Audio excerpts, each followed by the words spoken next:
Hello, everyone. Welcome to another episode of Not Your Father's Movies. I'm Vito. I'm Mike. I'm Dan. And I'm Jesse. We are coming at you with some good fellow energy. Ah, yes, you good fellow. Yes. Well, thank you, sir. As far back as I remember, I've always wanted to be a good fellow. Or a wise guy. Or a wise guy. Wise guy. So before we were watching this movie, my wife is like, "What movie were we watching tonight? Goodfellas?" Like, no. Like, I think you were thinking of a way different movie. Good Friendlies? Is that the film? These are all, of course, in reference to the fact that we are opening a brand new series, a big one. This one coming from the mind of Mike, which is a scary place usually, but in this instance, I'm totally down for. We're doing what are we doing there, Mike? It's your show. It's the Scorsese mobster series. There we go. Nice. That's good. Scorcese'S Gangsters. Scorsese Gangsters. Yeah. Sick. And we're Gangsters opening or mafia? Mobsters. Mobsters? Manksters? You know, Not to be mank.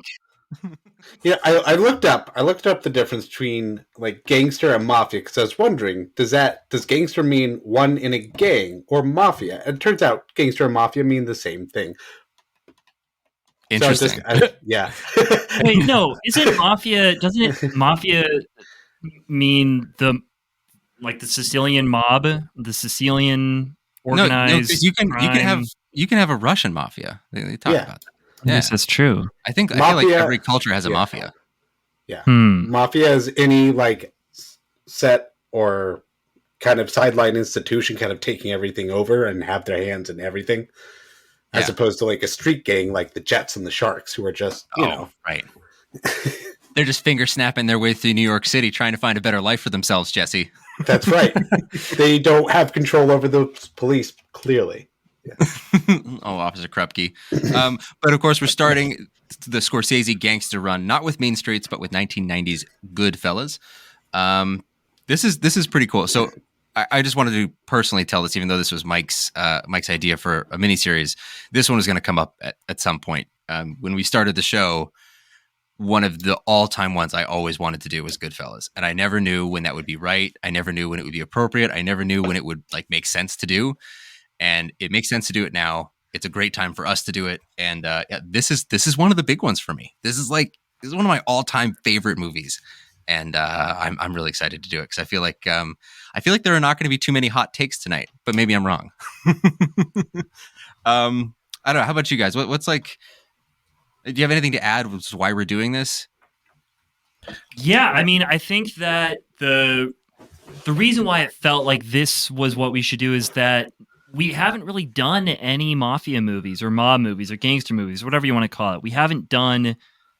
We did The Godfather about a year ago, and that was big. That was huge, and more to come there maybe.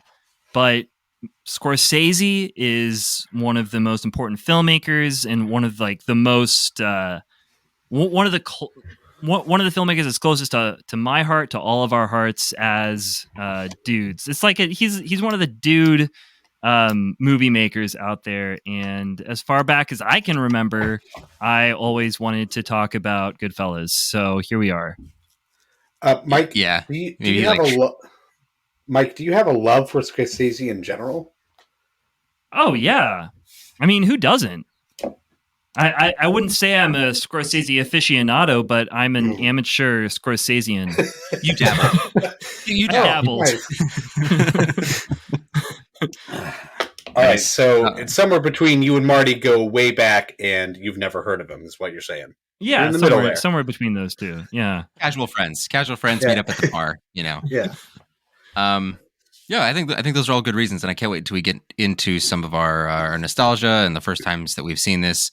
Because for one of us on this show, there was a first time experience here, and I can't wait to hear about it. But before we do that, Mike, we have a question that usually goes here, and you're the only one that can read this question off. Hey, Vito, what's up? This is really loud tonight. Great. Yeah. Yep. Full of energy, full of good fellow energy. So I haven't had a lot of time for movies. I'm transitioning jobs, and I really haven't had a chance to watch much. But today, before doing this podcast, I was like, I could break away from my family, go watch Goodfellas for the 9th time. I mean, I just watched it last night, but I could watch it again, But instead of doing that, we sat down and had a little bit of a family movie night, and I just turned on, just 'cause I was scrolling through Disney Plus, and I do this thing with Disney Plus where I'll just click OK on a movie, if I vaguely remember it, and just see what happens and if it's appropriate or not. I don't know. I'm along for the ride as much as my kid is, and I clicked on Atlantis: The Lost Empire. Mm. That movie is rad. That movie's really good.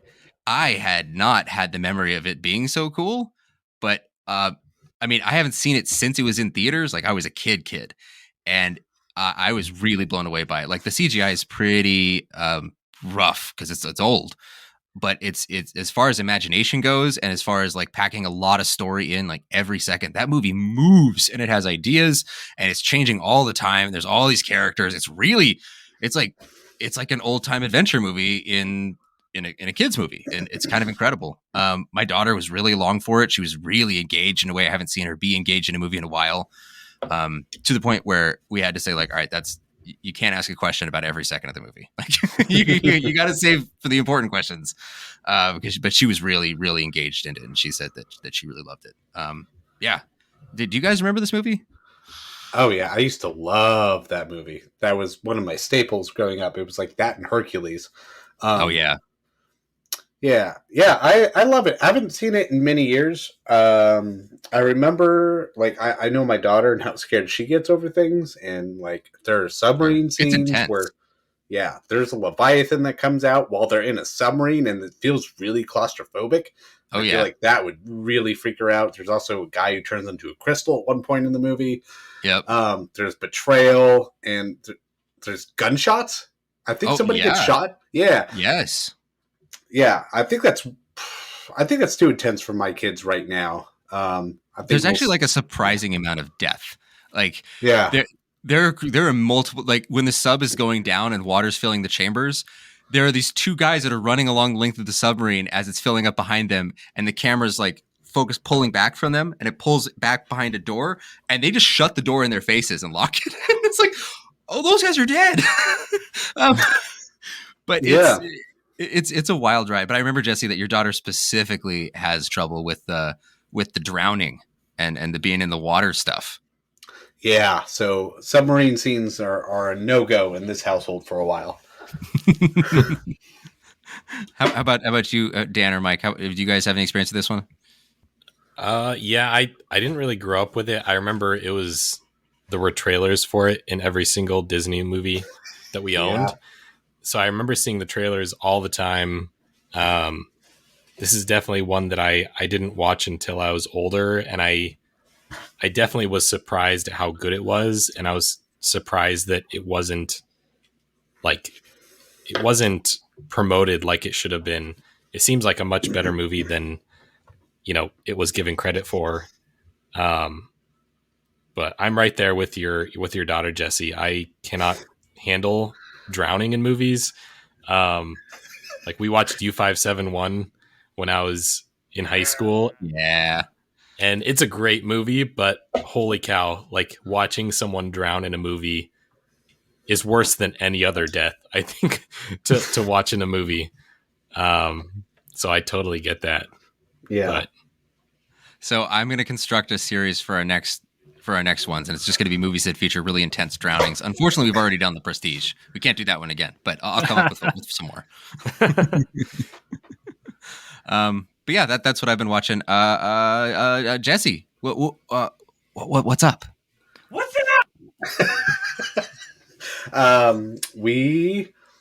Let's see. There's Kung Fu Panda 2. So we watched Kung Fu Panda 1 a couple weeks ago. So this weekend was Kung Fu Panda 2, and I realized while watching it that I had never seen this movie. No, I've only ever seen Kung Fu Panda 3, which I thought was Kung Fu Panda 2, and it was good. I really enjoyed it. Gary Oldman as an evil peacock. Yeah, I was really into the evil peacock, to be honest. I thought he was really cool. Yeah. Like, I didn't think that a peacock would be able to do cool kung fu. And even though he's not that great at kung fu, he does some really cool things. Yeah, it was a lot of fun. The kids liked it. I think they probably had a good, uh, maybe even a better time with it because they knew what to expect this time around. And then I also love the dynamic of Poe, who's like new to the group, and everybody treats him like he's kind of new, but like he's kind of part of it. But everything that he does kung fu wise are always helping him out. Like the crane is always carrying him everywhere, and anytime that he drops, everybody else is like fine jumping from like 100-foot ledge. But no, the crane always has to swoop in the last second to help Poe out because or otherwise he's going to crash and burn. Stuff like that throughout the movie. It's a lot of fun. Yeah, so we had a good time with that. I don't know if anybody else likes Kung Fu Panda 2. My daughter really liked Kung Fu Panda 2. We did the same thing. Like the first Kung Fu Panda was such a success that we just immediately, like the next day, I think we watched Kung Fu Panda 2. And yeah, she was all about it. I think like your kids, I think she liked it more than the first one, which is kind of surprising. But it's also like a lot less scary than the first one. And that might have been it. Because that tiger is like, that tiger was, or whatever is it, like a snow leopard, whatever he is. He's pretty scary. At least my kid thought so. Yeah. Yeah, but I kind of don't want to watch Kung Fu Panda 3, but I feel like now I owe it to her a little bit. We're gonna do it. I think we'll just make it a thing. We'll close off this series. I don't remember that. I remember an alternate dimension and a whole village of pandas, and that's all I remember. There's even more pandas. There's more. There's lots of pandas. Are they all voiced by Jack Black? That would be. I would actually. Are they all Kung Fu pandas? Ooh. I think they heal people or something. I don't remember it being very good. I don't remember it being very good. They all have like magic powers. Yeah, they're pretty bad. Oh, they transport him to another dimension, I think. I don't know. See, I'm not looking forward to it, but I'm going to show it to you. That's the part that I'm like, what? Yeah, I mean, yeah. It's Kung Fu Panda 3. I don't know what else you're expecting from Kung Fu Panda 3. I don't know. 3 times as much Kung Fu. That's all I'm asking. I've also seen a couple other big movies. I finished Drive My Car. Oh, good job. Still not sure what I think about that movie. I definitely need to talk to people about that one. But yeah, I don't really know. I don't really have much of an opinion other than I watched it. And I would like to know about the movie more before I give a judgment on it. Right. And then last night when I was like, had a fever, laying on the couch, I watched Licorice Pizza. Ooh, which nice. is just, it wasn't the setting for Licorice Pizza for me. I felt like I had to be in a better place, but when you're really sick and you want like a nice comforting kind of movie, it was definitely that. Yeah. It's got nice vibes. It does have nice vibes. The age thing kind of weirds me out a bit, and I don't know what to think about that still, but it's got good vibes throughout. It was good. I actually don't know if anyone knows what to think about that still. I'm just gonna say I don't think I like that. I don't like that either. Yeah. Yeah, I don't really like that. But I love Bradley Cooper. Bradley Cooper is amazing in this movie. He's great. If I was kind of sick at the time, but I remember thinking very distinctly to myself, man, if I hadn't taken NyQuil and was really tired right now, I'd be laughing my ass off. This is really funny. Yeah. So that's what we've been watching. Those 3 things. Hey, Dan. What's up? What's up? So I'm gonna say what's up is that my kids for the last 2 years of their lives, which is most of their lives, have been watching the How to Train Your Dragon movies. And they just watched it tonight. They just watched the second one tonight, which is why I'm bringing it up. But my opinion of these movies has everly increased to be, I almost think these are like perfect animated movies. I didn't think that the first time I watched them. I thought they were just average DreamWorks animated stuff. But they're the imagery in them, the animation, the music, everything is perfect. Like I can't say enough about these movies. I actually really love them, and I think they're going to be staples in our house for a long time. So I am very curious to like see what you guys think about these movies. If you guys have watched them as a family, or if I was actually going to bring these up when we were talking about Kung Fu Panda, because I feel like I can't show her Kung Fu Panda. I can't show her How to Train Your Dragon until we finish the Kung Fu Pandas. I really like that first one a lot. I don't remember the second one almost at all. And I never got around to the third one because I don't really know why. Same reason I didn't get watch Kung Fu Panda 3. I don't know. But I really like that first one. I have a lot of fondness for that. And I think that Jay Baruchel as Hiccup and Gerard Butler as his dad are really fantastic casting. And I love hearing that like scrawny, squeaky voice. And then Gerard Butler, Scottish brogue. Yeah. The second one has the guy with the staff, and he always twirls it around. It's like, yeah. And then all the dragons do whatever he wants. And then the mom is involved too. Yeah, spoilers for the second one. Oh, the mom's sorry. in the second one. No, they've been out for a while, but I actually honestly think the second one is the best one, and that the third might be the second best one. And as much as I like the first, it's my third favorite. Wow. So okay. Yeah, I would highly recommend. No, I was just going to say, we just watched the first one, I don't know, 6 months ago. Definitely enjoyed it a lot. Like, the kids liked it. So maybe we'll have to go around and do number 2 soon, too. How about you rephrase that? Watch the second one. Maybe we'll have to go do number 2 later. Let's find out. Hey, Mike. What's up? That's terrifying. So this week we've been catching up on Oscar nominees. That's about it. We've watched a different Oscar nominee every night. Let's see. What did I just watch? I just watched The Worst Person in the World. And that was interesting. Yeah, it was interesting. There's some cool stuff in it. There's some I don't know. This resonated with a lot of people.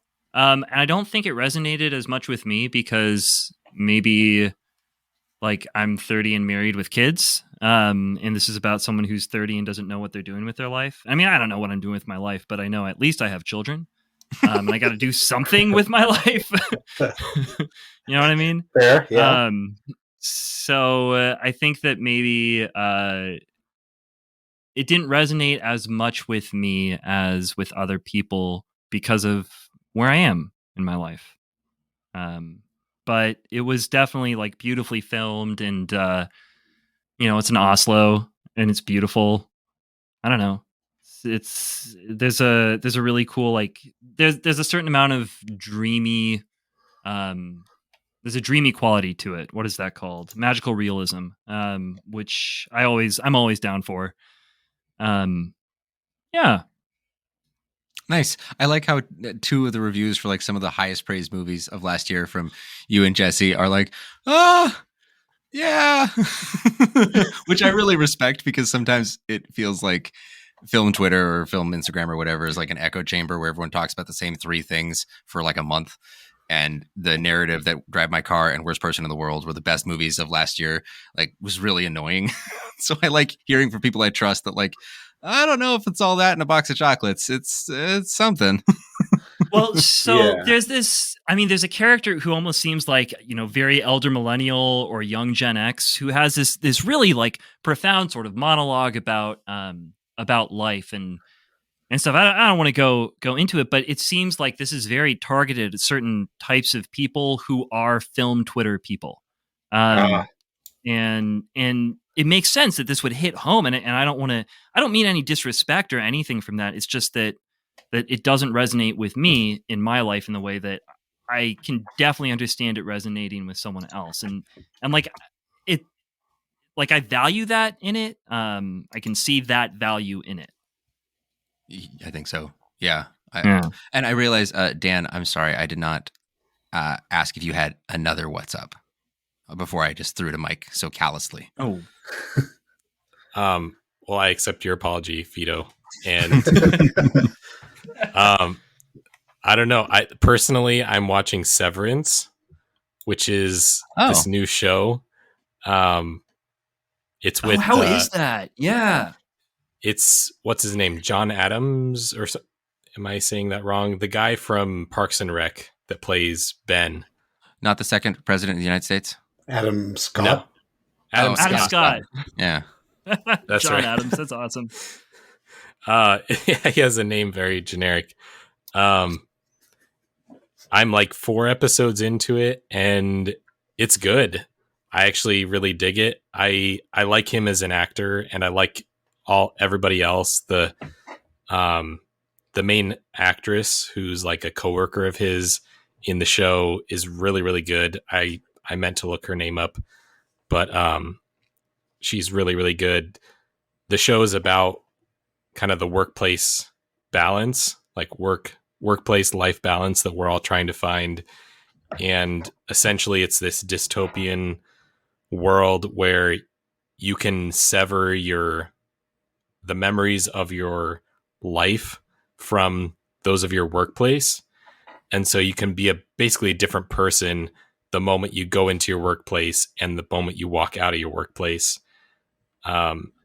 And all of that's in the trailer, so I don't think I'm giving anything away, but it's a really cool and dark way of portraying this kind of phenomenon of like living 2 different lives that we all kind of feel in a certain way by living, at home and then at work. And yeah, it's really good. It's really well done. Ben Stiller is one of the producers, and the writing's really good. He's the main director too, isn't he? Oh, I think he directed like all of them or something. I remember hearing that it was like really surprising. Yeah, actually, I think that's right. I think he is. Yeah, exactly. I remember seeing that he was like mostly involved in it, and it like the jokes are really good. The characters are really good.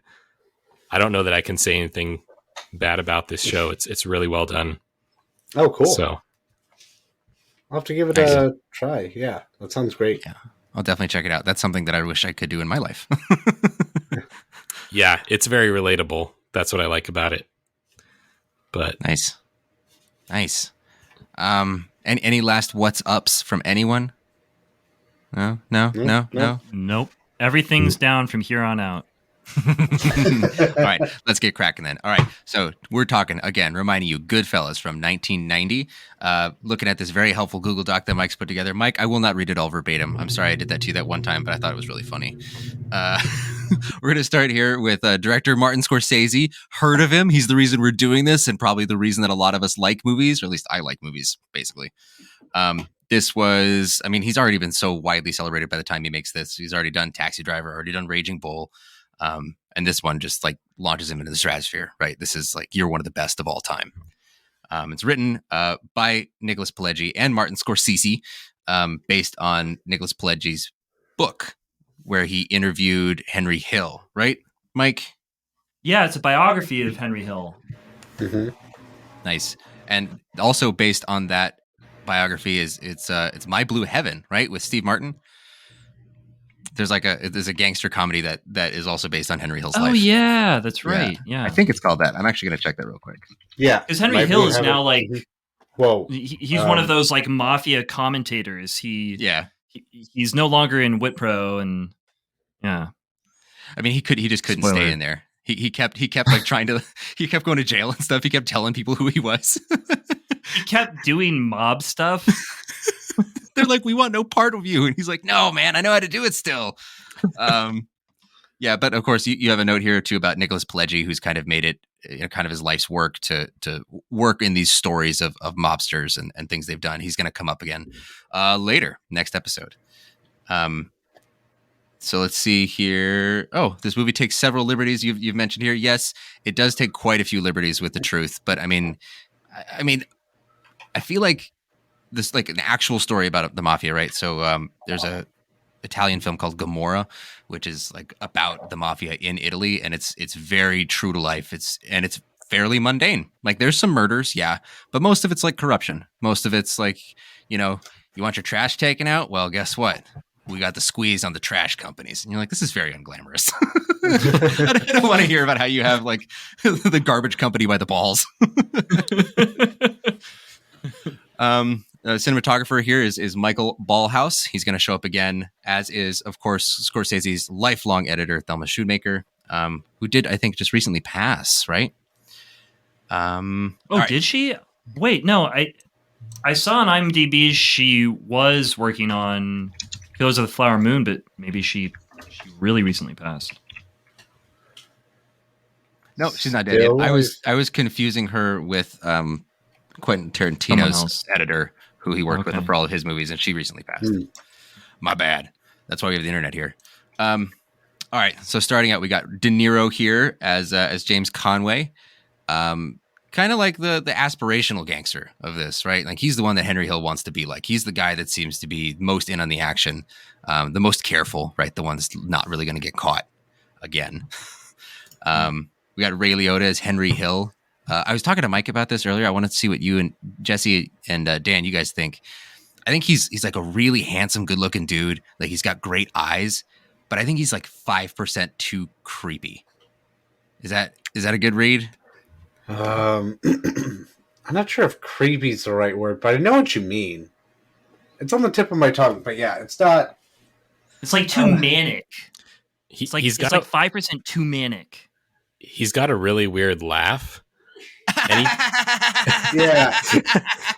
No, Anytime he laughs, I'm like, what is that face? It is bizarre and it's off-putting, but also maybe that's like, I want to think that that's on purpose, but maybe that's just, you know, Ray Liotta's like default laugh. Like maybe that's how he laughs in real life. I don't know. That's why he got the role. Yeah. I mean, they just asked him to laugh. Yeah. I don't know. I don't know if it's just Ray Liotta, but the impression that laugh gives me is that he's trying really hard. Like he's trying really hard to have a good time. He's trying really hard to fit in right now. Mm-hmm. So I think it ends up working. But yeah, I guess it's my impression of the guy. He just seems to be trying really hard, which works well in this movie, but does give him like a creepy, unpleasant feeling about him. Like you're like too intense. Yeah, you're trying too hard. Too much. Just chill out a little bit and act like, I don't know, Paulie or whatever. Paulie, like, yeah, Paulie's just like lumbering about, smoking his cigar. Be like that guy. I think it's the way that every time he laughs, he like looks around at everyone. You know, like this is so funny. Isn't this so funny? We're all having such a great time. You guys are my friends. It's like how I laugh when I'm on this show. And the only reason I'm not turning around is because you're both in front of me. You know. I also think that you have a better face. I also think that if he didn't laugh that maniacally, he might be too likable. Like he is a very likable character, and if he didn't have something weird or off-putting about him, maybe he'd be, too likable or too relatable, and the kind of the insanity of his life wouldn't make as much sense. Mm-hmm. Like the drug use and all that wouldn't make as much sense if he didn't have something a little off about him. That's right. True, yeah. I feel like it's perfect for this role, like you're saying. I mean, this guy is supposed to be likable, and he's supposed to be whatever. He's charismatic, and he's going around, and like everyone knows him and stuff. But you're like, oh man, I like this guy. But as we watch the movie, we sort of get these layers peeling off and realizing that at the deep core, we've got something kind of rotten here. He's an ogre. Yeah, ogres are like wonderful, onions. Wonderful. Yeah, ogres. Yeah, there you go. Yeah, okay. I think we should talk more Ray Liotta too as we go, because I mean, most of this movie hinges on how we feel when he talks to us and how we feel like when the camera, zooms in on his face. But then bringing up the rear here for our main trio is Joe Pesci here, Tommy DeVito. Very very close character to my heart, very close actor to my heart. My wife said that when I get angry, she said this before, I don't know if I shared this in the podcast, that I turn into Joe Pesci. Joe Pesci is Tommy DeVito? It's actually Joe Pesci in Home Alone 2. That's right. You did say that. Yeah. Yeah, it's when the pigeon is too close to him and he starts hitting it with the newspaper and it doesn't move. He gets really angry at it.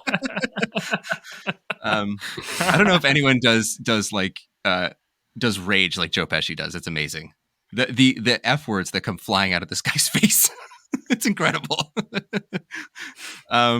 We got Lorraine Bracco as Karen, the great Paul Sorvino as Paulie. Got Frank Severo as Frankie Carbone. Mike, you wrote down Mike Starr here. Who is Mike Starr? Yeah, Mike Starr. Mike Starr he's the guy who looks a little bit like John Goodman. He's one of the crew members for the Lufthansa heist, and he also showed up in Dumb and Dumber, which is on the pod. Right. He played the hitman who's hired to take out the gas man. Dumber. Yeah, the gas man. Yeah, there we go. Exactly. He was also in Miller's Crossing, which came out in 1990 as well. Two big mob movies, and Miller's Crossing. We almost did Miller's Crossing in this series, but then it changed into Scorsese. So, good call. Yeah. When I saw Mike Starr, I was like, "Oh, that's Mike Starr. That's so great." I didn't know he was in Goodfellas. That's a real star right there. Look at Mike. We got Chuck Lowe as Maury. He's got from Maury's wigs. They don't come off. I love that TV commercial where it just cuts when he jumps in the water. It just does a hard cut to him outside the pool again with dry hair. I was really laughing bad commercial. I was laughing really hard, and I was like, "Wow!" But I wonder if people believed that. I don't know. Did they know about the wonders of video cutting technology? Anyway, we got Michael Imperioli here as Spider. And, poor Spider. I feel bad for Spider every time I see this movie. That guy got a raw deal. We'll talk about it. So this one is a big player in the Oscars race. Also, like one of the most neglected movies in Oscar history. It wins a Best Supporting Actor for Joe Pesci, which is right and just, of course. But it loses its Best Picture to Dances with Wolves, which choosing between these 2 3-hour movies, I would pick Goodfellas every single time. Although it's not even 3 hours; it's 2.5. Right? Yeah. The extended version of Dances with Wolves is actually pretty good. The one that's like 4 hours long. That one's pretty good. The 3-hour one is I don't have a lot of patience for that one. Whoopi Goldberg wins over Lorraine Bracco, who is nominated in Best Supporting Actress. Could I just throw in somebody else who's in this movie? So it's the guy who's helping him get into the witness protection program, the FBI guy. Oh yeah. Yeah, that is the real FBI guy who got Henry Hill to join witness protection for the FBI. He's a real FBI agent. Yeah. Didn't even bother to get an actor. Like, all right, you did this in real life. Just come do this again. Do you remember your lines? Well, he seemed like he really knew what he was doing. A lot of confidence. Yeah. I bought it. I believed it. But anyway, sorry. Lorraine Bracco loses Best Supporting Actress to Whoopi Goldberg in Ghost, which, I mean, that's fine. She does great in Ghost. You can't take that away from her. But and you're saying here, Mike, that Nicholas Pileggi and Martin Scorsese lost their adapted screenplay? They lost it to Dances with Wolves, yeah. The injustices never cease. Yeah, Dances with Wolves got 7 Academy Awards this year. And shut out The Godfather Part 3, which also came out in 1990, and almost shut out Goodfellas. I wonder if, because Godfather Part 3 and Goodfellas came out in the same year, and we've also got, Miller's Crossing, we've got 3 big gangster movies. I wonder if that's part of why, Dances with Wolves rose to the top, because split the vote or whatever between the... Sure. I mean, it's also it's a new Western after Westerns have been dead for a really long time. There was this sense that, we could get a revival, we could really get something done here. And then I think that peaks a couple years later with Unforgiven, which we've covered on the pod. All right, I think that does us for the cast and the crew. People will be showing up, not showing up in upcoming episodes. So I'm actually kind of excited to see how much overlap there's going to be. All right, nostalgia. Moving into our nostalgia segment here. Dan, what is your nostalgia or your first impressions of this one? Yeah, I don't have a whole lot of nostalgia. The first time I watched Goodfellas, I was actually working a job that occasionally would have a lot of downtime, and my coworkers they knew I was into movies, and they could not believe that I'd never seen Goodfellas.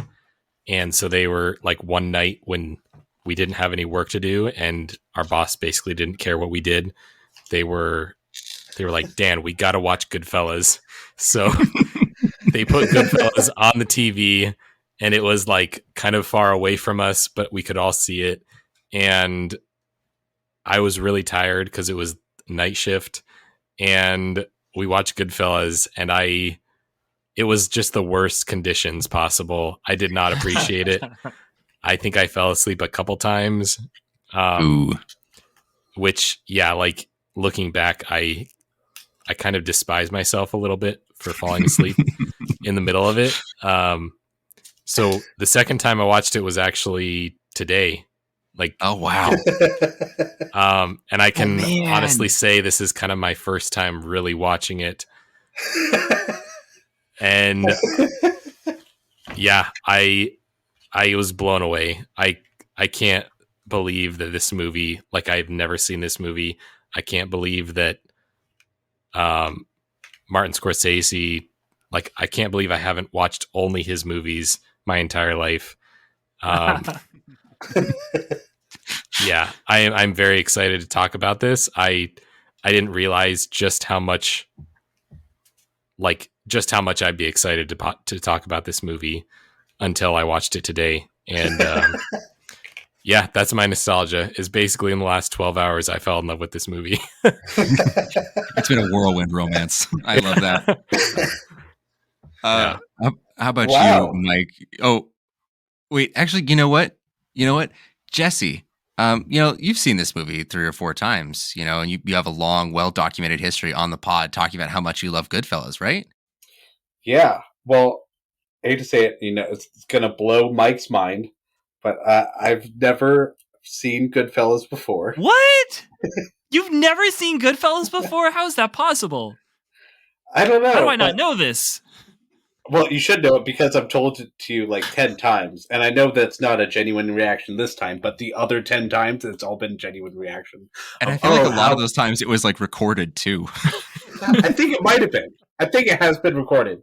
Honestly, if Vito, if you hadn't lined that up, I probably would have given that fully realized. It's just hard for me to believe that this is a movie that you should have seen.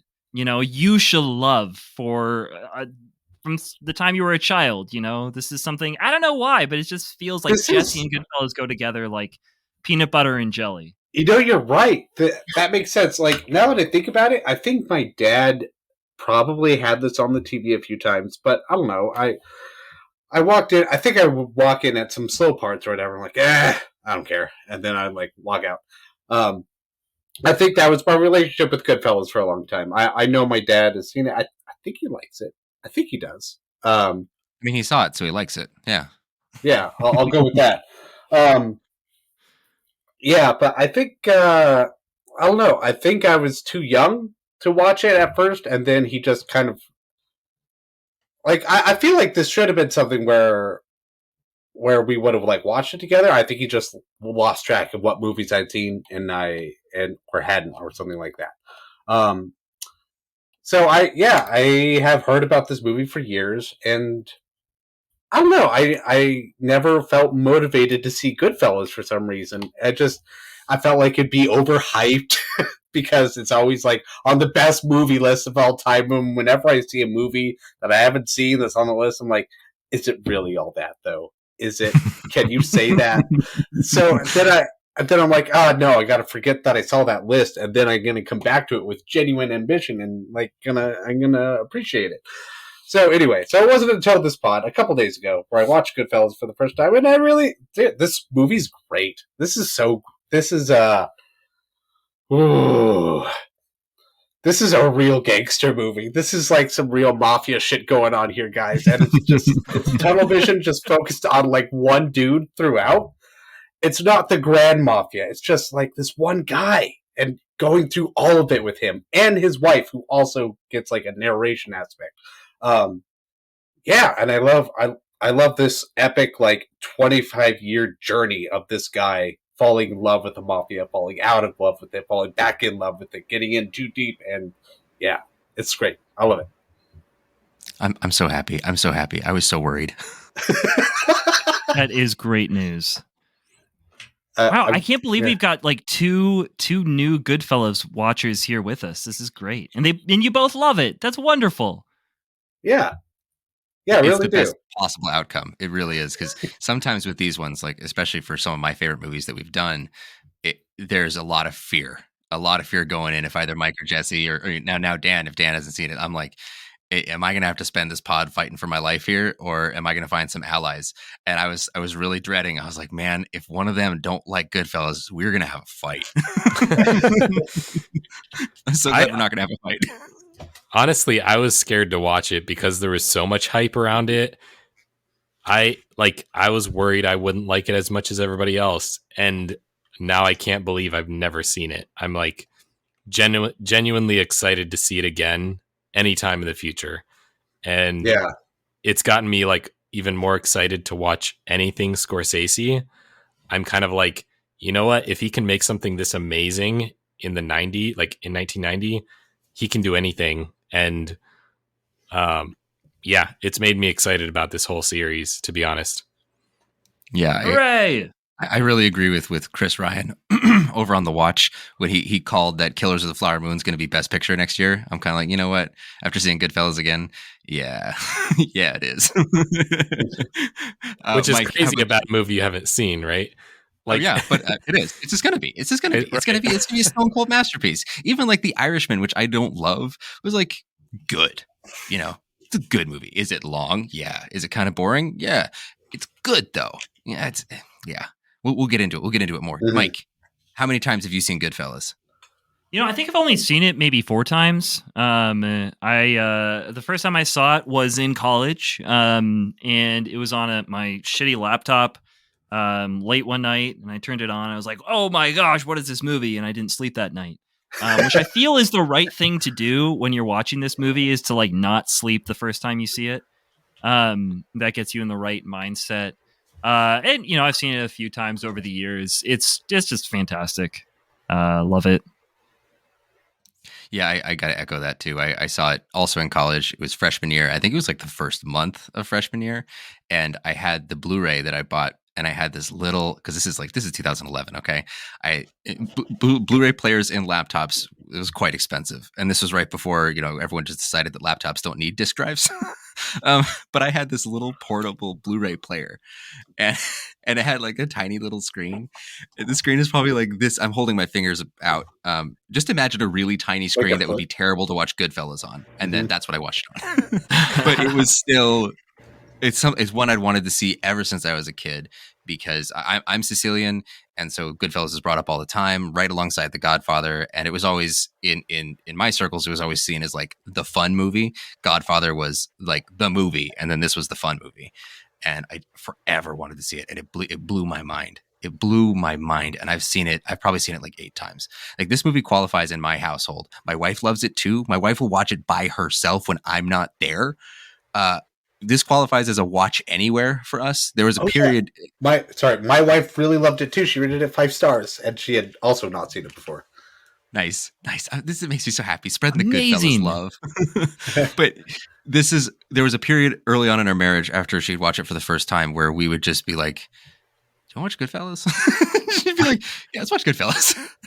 So, and I think we probably saw it 2 or 3 times like that in the first like year of our marriage. Got a little Goodfellas out there. But the great thing about this movie is that it has a really quick refresh rate. Like, if you go a year without seeing it, you're good to go. Jump back in. But yeah, this is a huge one for me.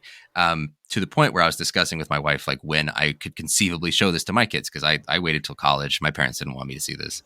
The violence was always cited as a reason why. And I'm going to say, like, me and my wife are talking, we're thinking like 14, 15 years old. Like, this movie rules. This movie's so good. I don't want to withhold cinema from my kids. This is one of the things that made me love movies so much. And yeah, so I'm going to go bold. I'm saying 14, 15, and I can't wait. Might even be a little too old. You know what I mean? Yeah. What do you think, Dan? I think you're right that this is peak cinema for whatever that means. This is like, it does everything well. It does the music well. It does the acting perfectly. The script is great. Everything's just hitting on all cylinders. The violence is really the only thing that makes me hesitate as far as showing it to my kids. And at the end of the day, that might be determined by like how my kids react to violence in general. And that might be kid specific. I would venture to say like 16, 17 as a average, but also that, yeah, it really depends. Like my oldest son, he might be totally fine, with violence at 15 or 14. And so I might venture that young for him. But then for my daughters, it might be a little later. I don't know. But definitely as early as possible, I think they need to see this movie to see what the hubbub is all about, and to see what real filmmaking is about. Yeah, I when Jesse's the one that pioneered the concept of like a dad movie being one that your kids associate with you. Man, I really want Goodfellas associated with me, like really, really badly, because it's part of my family's heritage. It's such a huge part of my life. I don't want to step on our future segment here, but this is an all timer for me. What do you think, Jesse? Do you want Goodfellas associated with you? When would you show this to them? Tomorrow? I mean, I do want it associated with me, but coming up with an age is really hard. And for me, it's not the violence. Like, the violence is bad. That needs to be taken into account of how old they are. But it's sort of showing this mobster lifestyle as something to... like, you feel disappointed at the end when Henry Hill's not in it. And you see that he's such a loser. He's just a fucking schnook. And in all reality, he's me at that point, right? He's like, that's my life, right? He's like, oh man, what a loser. Oh yeah, that's me. I don't. That's my only hesitation to really showing it to my kids. And this, I'm just going to say it's going to have to be a case by case basis. Like, how rebellious are they? How much are they saying, like, I want to get involved in bad things because good things are boring and stupid? I want to get into this sort of stuff. Now, I don't think out of a box truck, I don't think that. Yeah, obviously they won't. I don't think they'll actually do that. I don't know of any organized crime selling cigarettes from trucks in my area, but I don't want to inflame that sort of rebellious mentality in them. And this movie is definitely I think you have to be mature to kind of analyze that after the fact. So I'd have to look at the maturity of my kids before I showed it to them. But otherwise, yeah, it'd have to be very late teens. But also, I think, it's funny. All of us, none of our parents showed it to us, and we kind of all stumbled upon it on our own. It kind of makes me wonder, maybe that's the way Goodfellas should be treated. I was rebellious enough as it was. Goodfellas wasn't going to make me worse. I feel like I want to. I'd like to show this to my kids, but I also feel like later teens. There's a lot of cussing in this movie. This is one of the most cussing. This is one of the cussiness movies out there. I'm not really too concerned about the violence. It's not that. I don't know, but there's a message here that needs to be needs a little bit of grown up sort of or mature treatment, maybe. it's definitely. I mean, the story is well. It's showing. The way it's showing it to us is like we get the glamour. We get why this guy wants to do this stuff. It's glamorous. It's awesome. And it takes a while to sort of pull back the covers on that, and you sort of realize like, oh no, this isn't really a good way to live. But even there, it's kind of like there's something of a wink going on as well at the end. I think. So I don't know. I think late teens, like 17, 18 is around when my kids will be ready. Oh, fantastic! I knew that mine would be way young. This is. I mean, my son has already seen this. He woke up while we were watching it, and he couldn't fall asleep while we were watching it. So that's. Well, if that's the measure we're using, then both my kids have already seen this. Yeah, I mean, also when my I don't know if I told the story before, but when my daughter was born, my first daughter, the first movies that she watched in her life, approximately days 4 through 8 of her existence, we watched all the Dirty Harry movies together. Amazing. That's kind of where I'm at as a dad. I go too young. I go the traumatizing route. But that's great. I do want to actually kind of dive into some of our favorite scenes, and I also want to talk a little bit more, Jesse, about what you were saying as we get into like the meat of the movie. Mike, you wanted to start us off. I mean, you picked the most famous scene, classic Mike. So just go ahead. Hey, I made the Google Doc. I get to pick my scene first. Sure. Dan and Jesse don't even have a scene here. So the Copacabana scene when Ray Liotta, when Hank takes Karen on a date. Finally, he's stood her up, and he has to take her on a date, and she's like, "Well, it's got to be a good one." And he takes her to the Copacabana, and it is everything that I have ever wanted to be. He walks in, he gets to cut the line. He's greeting every single person he passes there. Everyone knows him. Everyone loves him. And then they take him to the very front. I mean, it's glamorous. I definitely understand why anyone would be like, all right, I'm in love with this guy. I am going to marry him. It doesn't matter. Doesn't matter what he does. I don't care. This is the only way to live. And it's beautiful. And like just the way they film this too is fantastic. It's a one shot, and I guess they had to like construct the hallway or in front of them and deconstruct it behind them as they're going because it wasn't long enough to do everything they wanted to do, and they had to create different obstacles. I mean, it's just a fantastic piece of filmmaking. It's film, and it's beautiful, and it's so amazing. And then finally, they pull the table out in front of everybody else, and everyone's like, "Oh yeah, it's Henry Hill. Like we love this guy. He's our friend."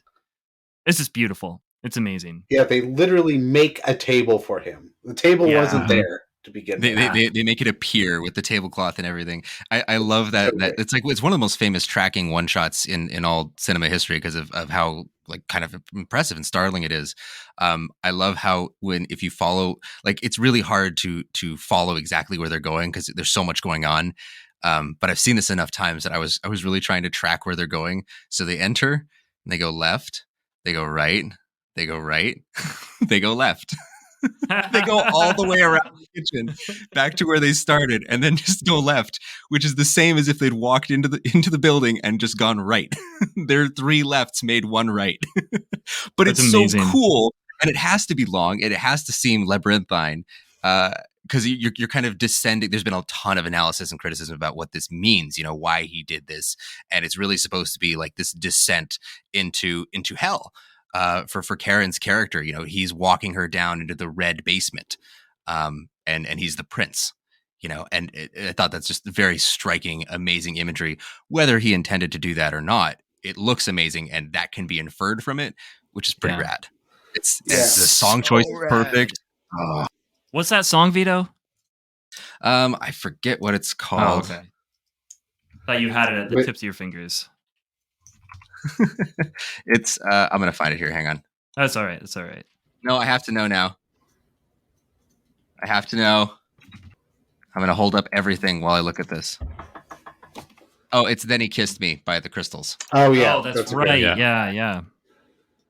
yeah, it's a great scene. I also this is one of probably only two scenes where you really see that his lifestyle, that the lifestyle he gets from the mob is it's really cool. It's something that anybody would want. Like the others, well, all right, maybe this other scene doesn't back it up that much, but the scene where they kidnap the mailman because his dad is beating on him, and they're like, just so the mailman won't deliver letters from school to his house. It's like, oh man, it'd be like they're really sticking up for this didn't guy. get much mail after that. Yeah, it really shows you that he's getting something out of this that is out of the ordinary, right? Like he can select which letters are going to arrive to his house because they kidnap him, shove his face in the oven. He gets to have a table appear in front of him in this really nice restaurant where everybody's waiting in line for a really long time. He doesn't have to wait in line for anything ever. He can just go and things appear for him. Yeah. I mean, it's the appeal of the mobster life, right? Yeah, that is the appeal, and they're so. I like finally seeing why somebody would choose to do it, because normally that's not made nearly as clear. Normally it's like a power or something, but no, it's glamour. It's living the high life. Yeah. And actually, just in perfect counterpoint to that, my favorite scene is a scene that my wife and I quote all the time to each other. It's a scene that it's legendary. It's 50 seconds long. I sent it in the group chat. You guys can look at it. I might even tag the audio here. It's when Karen flushes the Coke down the toilet when the cops are going to come in, and Henry comes home and he's trying to find it. And it's just the line, Karen, why did you do that? That was $60,000. We needed that money, Karen. And then she's like in hysterics, like screaming on the floor, just like, I had to, they would find. And Henry's just like slapping the wall.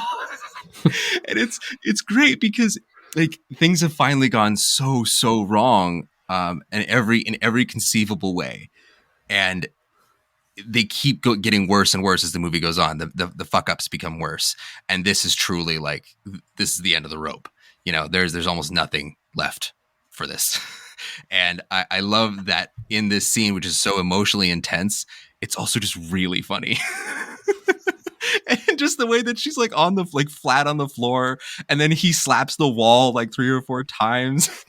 I love this scene so much, and so my wife Jillian, when she's actually dumped things out like a leftover that I was going to eat, she'll get rid of it. Be like, Jillian, why did you do that? Yeah, it's something that's become a part of our lives, and I never really get a chance to bring it up or talk about it. But I wanted to share, like, this movie is so big in my life and in my family's life. Like we're dropping lines from it. You know, not many movies have made it into our lexicon, but this is one. I will say that the modern, like 2020 Karen meme did affect my watching of this scene. Karen, why did you do that? Anytime they said the word Karen, I'm just like, oh, I can't not think what a Karen means in 2022. So she goes full Karen on the buzzer for that apartment building. You know, she's speaking to the super. I wanted you to know that you have a whore in there. That's true. Maybe that's the origin story of the Karen, right? The first Karen was her trying to scare off her husband's girlfriend while holding her 2 kids. Oh man, Dan, what's your favorite scene? I'm waiting. I'm on tenterhooks, as Mike says, because we're looking at this Google Doc. And neither Dan nor Jesse have filled it out, and so I don't know. Yeah, I have a hard time with favorite scenes when it is my first time, because I feel like on the first watching you are just kind of like digesting it, like everything all at once, and so it's hard to pick out like what was my favorite part to digest. I'm still like trying to figure out, you know, what I think about everything and all the characters. But the scene that did kind of stand out and was like really hilarious. I loved when Joe Pesci was asking the main character, I can't even think of his name right now. Henry Hill, yeah, asking him about like, you think I'm funny? Like what do you mean funny? Like how funny? Yeah. Do you think I'm like a clown? And might amuse you. And that scene went so long and was so awkward and like made you feel everything that Henry Hill's character was feeling. And it's so well done. And it reminded me almost like a Tarantino scene where it's relying fully on the acting and the script and is just priceless. And like that scene will stick with me for sure. Long after I've, forgotten about other scenes in the movie. I think that scene will stick with me. So It's a great scene. It's an all-timer. Also, like a line that transcends the movie almost, and you can use that in day-to-day speech, and a lot of people will get the reference. It's so uncomfortable. I remember the first time watching it, I was like twisting around. Apparently Joe Pesci improvised that too. He improvised that funny how. Yeah, I heard that like half of this movie is just improv. Like at least half of it. Like half of it isn't even scripted, and it was just Scorsese told them like, "Hey, just go into this room, and like one of you has to say this, and the other has to say this, and like the rest you can kind of figure out as you go along." And yeah, that's incredible. Yeah, it is incredible. Yeah, like the scene where they when they go to the mom's house after they've after they've taken out what's his name, the made man. Like that whole thing is just completely improvised. Like they didn't know what was going on. No one, like she didn't know that there was supposed to be a body in the trunk. Like the knife thing was completely made up by Joe Pesci at the moment. Like it's just completely. He's got his foot. What do you call it? Foot. we gotta cut it off. We gotta cut it off. All right, I'll bring it back to you. Hoof. Oh yeah, that's great. How about you, Jesse? What's your favorite, or do you have one? It's already been taken. The Coca Cabana scene was really good, and then also the how am I funny? Am I a clown? Do I amuse you? Yeah. Those are my favorite scenes of the movie.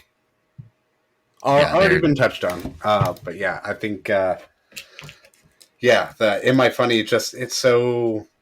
It really shows you just how tense things can be on a dime. And I love that. Mm-hmm. I love knowing that, in this fancy restaurant that everybody's in, underneath all that, there's a guy with a gun who can just pull the trigger whenever he feels like it, and he's unhinged.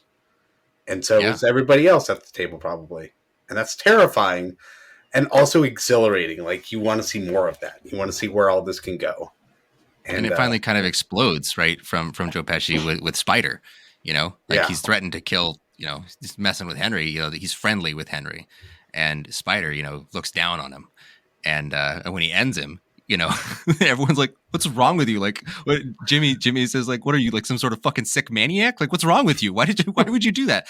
And then he's like, wait, well, you're there, you're busting my balls. He's like, no, like, I'm kidding with you. And then you killed him. Like, what's wrong with you? And then I love what he says. He's like, no, you know what? No, you're going to dig the hole. Okay. I don't got any lime. You're digging the hole. Like that was his punishment. Like, oh man, now he's got to dig a hole. Yeah. What, you act like I never dug a hole before? Yeah. Yeah. Oh man. Well, awesome. So I guess it's hard to talk about Goodfellas. And this is what I was always afraid of in talking about Goodfellas, is that, in my opinion, this is a perfect movie, and it's really hard to talk about perfect movies because you really just want to just relive your favorite scenes over and over again. Like if we just sat here and we just did a live read of the script, that'd be fantastic. I'd have a great time. But I think we do need to move into some questions and get deeper into this movie. Jesse, you had posed a question earlier and then you scratched it, and so I stole it because I actually really want to know what we think about this. It was your question originally. How about you ask it? Sure.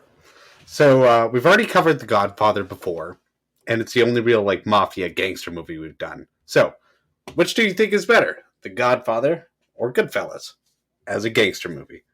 It's the age-old question. IMDb has been tearing itself up back when that was the only place to talk about movies. MySpace was tearing itself up. Now Twitter's tearing itself up every day about what is better, Goodfellas or The Godfather.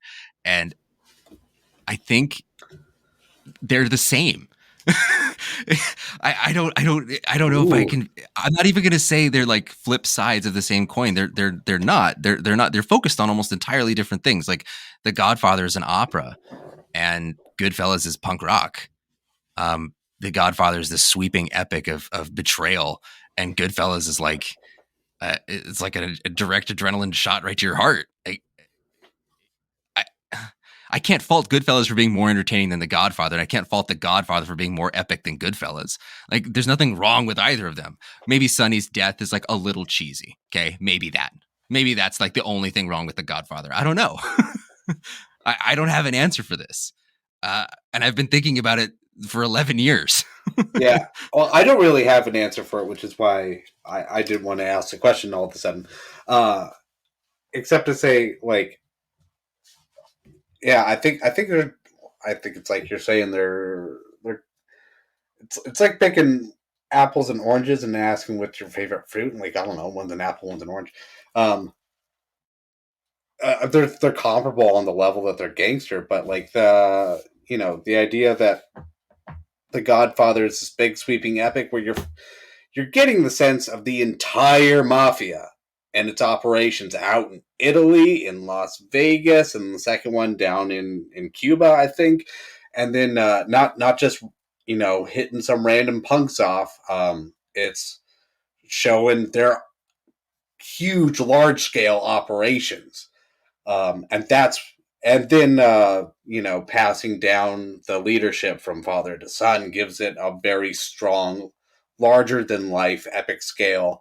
And then you've got Goodfellas, which is, it's like tunnel vision stuck on one guy. This is just one guy going through everything that we saw in The Godfather, but on like far closer to the street. Like it's mentioned at one point in Goodfellas, like where Paulie says, don't you get involved with that garbage, talking about cocaine, which is like a debate that they have in The Godfather, like, with the supplier. And I think it comes up with the families too. So you're seeing the larger implications of all that. And then you see the smaller ones in Goodfellas. And like, I don't really know how to say one is better than the other, but I will say Goodfellas seems more realistic and The Godfather seems more like Greek tragedy. Larger than life. I could see that because there's like most of the rooms in The Godfather are nice. Like most of the action takes place in idyllic settings until like the very end, the murder in the middle, like the murder in the restaurant, right? But then even then, it's like ship Michael off to Sicily, right? And it's a gorgeous Italian countryside. And this one's like, he grows up in a real poor part of town. He's at the cab stand. He's selling cigarettes out of trucks, and then he goes away for a little bit, and he comes out, and then there's a large portion of the movie spent in prison. And like, it seems pretty nice, for prison, but it's prison.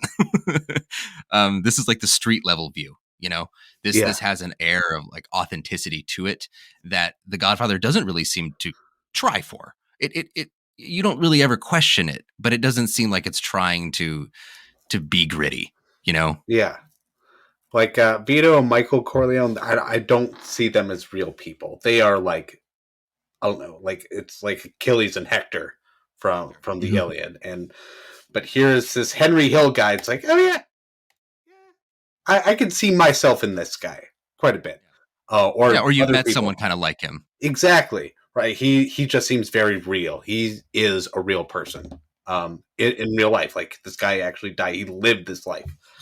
So, yeah. So I guess if it comes to realism, then it's Goodfellas. But if it comes to grand sweeping tale that tells like more about what the mafia really is, then I think The Godfather gets at that better. But yeah, it's like it's different aspects. Yeah. What do you guys think, Mike, Dan? I mean, I think you guys really put it well. Like, I think it's. I mean, what's better, apple pie or chocolate cake? I don't know. They're both fantastic. Apple One pie. is apple pie. One is chocolate cake. You're wrong, Vito. But you They're just said amazing. that I couldn't be. You just said that. But you are. So I think you guys hit the nail on the head. You know, one is more focused on like a street tough, like one of the soldiers, and the other one is about the family, and like the motivations are different, and what's being explored is different, and so both give you that sort of the descent of a character. There's something almost Shakespearean in both of them, like in a tragic sort of way, like this person who wants something, you know, has a fatal flaw and ends up falling to darkness. But I think that you can have a lot of stories like that are all equally good, and they don't have to. One doesn't have to be better than the other. They must compete. They must fight. We need to know. Match. Since 1990, the world has been clamoring for the answer. What is better? And I'll probably just go to my grave just being like, I don't know. I love them both, though. Can I watch them in a row? Do they come in a DVD set? I would love that. Just like a reel to reel. Like I just want one to start playing right after the other one's done. And then when the other one's done, then Godfather Part 2 starts, you know? I just never leave my couch. What do you think, Dan? Yeah, I think I remember in college there was a conversation I had where somebody said something to the effect of like, "Oh yeah, I remember reading Beowulf in high school. I didn't really like it."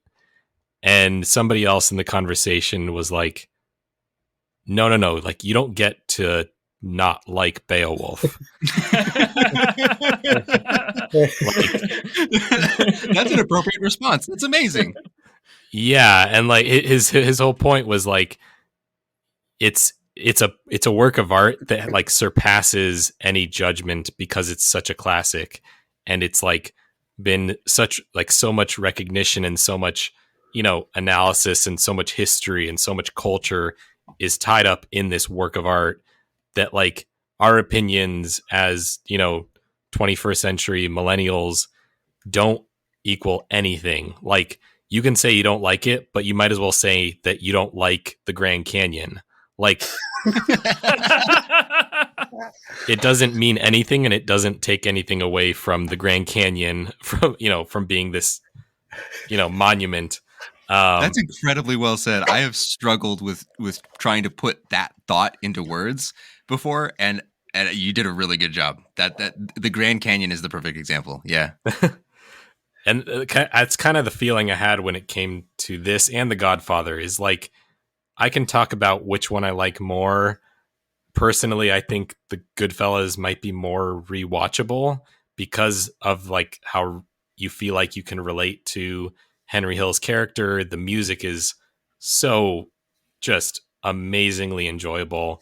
But If this honestly, was Reddit, I would say can confirm. Yeah. I've never watched it way more. Yeah, and like that. So if that's your measure of like good movie is rewatchability, then Goodfellas probably is going to win. But like that doesn't take anything away from The Godfather as being the mafia movie of all time. Like it really is this, like you said, operatic, epic movie that, you know, focuses on the family and focuses on all the characters of that family, and, you know, does it in a way that all the music and everything is just perfectly epic. It's perfectly, you know, otherworldly. And this one is definitely not trying to be that. It's trying to be relatable. It's trying to make you feel like you could have been Henry Hill if you grew up on the right, you know, the right street at the right time in history. And yeah, so I feel like they both have different pros and cons, or different pros and little to no cons.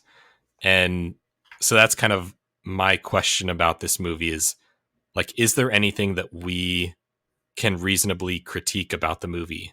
Is there anything that we think it could have done better, or were there any scenes that we felt dragged? anything that we could say, be like, oh yeah, it was incredible, except this 10 minutes here, or that I choice of think music. there's actually something that Scorsese does a lot that I would point out. I as something I could see as being a criticism. I don't have a problem with it, but I can see why some people would. It's the same kind of deal with Wolf of Wall Street. It's the ending. Now, Wolf of Wall Street and Goodfellas are actually pretty similar. They're about a rise to high highs and a descent into kind of like depravity and a kind of hell, and then the punishment, the come down afterwards. And in both cases, the punishment is so brief, right? The fall, it's all about the rise and fall, and then final 10 minutes is the punishment. If you could even call it that, like Jesse was saying, he's just been reduced to being a normal guy, which, for a maid, for a gangster is probably close to hell, but it's not actually. The end of Wolf of Wall Street, like, yeah, he's not doing, quaaludes on his boat, on his yacht, in the lake of his own buying, but he is having to sell pens, He's still rich, but he's not as rich. And I think that's a criticism that I've seen, is that even when he makes movies about the dangers of excess, he doesn't really talk enough about the danger or about why it's bad. He just shows you the excess. And I would personally say that I think it's clear to those of discerning mind, but it's certainly not spelled out. I'll say that for my answer to that question.